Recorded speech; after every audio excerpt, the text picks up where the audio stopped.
சிலப்பதிகாரம் பகுதி 5 தொடர்கிறது. இதழ் குவிந்து இறங்கின. அங்கு நின்ற குமுத மலர்கள் நன்றாய் மலர்ந்து தம்பாலில் உள்ள நிலத்தை எல்லாம் மதியினக்களித்து மகிழ்வன போல மாண்புற விளங்கின. இத்தகைய மாலை பொழுதில் கோவலன் மாதவியுடன் நிலா முற்றத்தில் இனி அமர்ந்து இன்புற்றிருந்தான். கற்பெனும் பெருமைக்கு உறைவிடமாகிய கண்ணகியோ காதலன் பிரிவாற்றாது கவலை கடலில் மூழ்கியிருந்தாள். பஞ்செனும் மெல்லிய அவள் பாதங்கள் அழகிய சிலம்பை அறவே மறந்தன. செங்கயல் நெடுங்கண் அஞ்சனம் மறந்தது. மதிபோன்ற திருநுதல் திலகம் இழந்தது.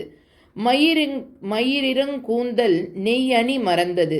மங்கள அணியே அன்றி மற்றைய அணிகளை மறந்தாள். இளவேனிற் காலத்திற்கு இனிதாக அமைந்திருந்த மணிமுற்றத்தை மேவது நீங்கினாள். தென்றலும் நிலவும் தன் மாளிகையின் உள்ளே புகா வண்ணம் சாளரங்களை எல்லாம் அடைத்தாள். அழகிய கழுத்தில் அணிந்திருந்த முத்தாரத்தையும் சந்தனம் முதலிய வாசனைகளையும் வெறுத்தாள். குவளை மலரும் நீல மலரும் மற்றும் நறுமணம் கமழும் மெல்லிய மலர்களும் மணம்பூன் சேர்க்கையில் சேராதொழிந்தன. காதலன் பிரிந்த துயரம் உடலை நெருப்பு போல அவள் உள்ளத்தை உருக்கி வருத்தியது. காவி மலர் போன்ற கண்களினின்று முத்து போன்ற கண்ணீர் சிந்தினாள். இவ்வாறு இரவும் பகலும் உறக்கமற்று வருந்திய உள்ளத்துடன் கண்ணகி உயிர் வாழ்ந்தாள். இங்கனம் இருக்கையில் காவிரி பூம்பட்டினத்தில் இந்திரனுக்கு திருவிழா கொண்டாடும் நன்னாள் வந்தது.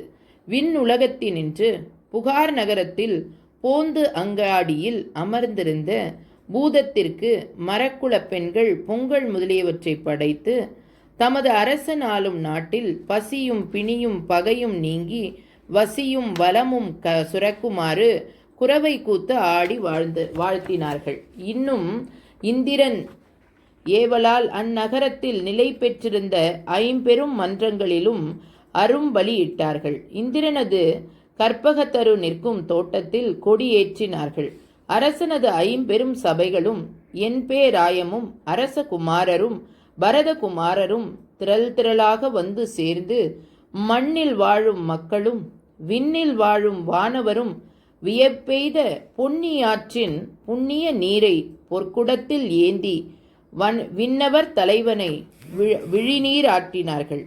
அப்பொழுது அந்நகரில் இருந்த சிவபெருமான் கோயிலும் ஆறுமுகன் ஆலயத்திலும் பல தேவர் கோயிலிலும் நீலமேனி நெடியான் ஆலயத்திலும் மாலை வெண்குடை வாசவன் ஆலயத்திலும் மாமரை வீதி வாழாமல் ஒருபுறம் ஓமங்கள் நடந்தன.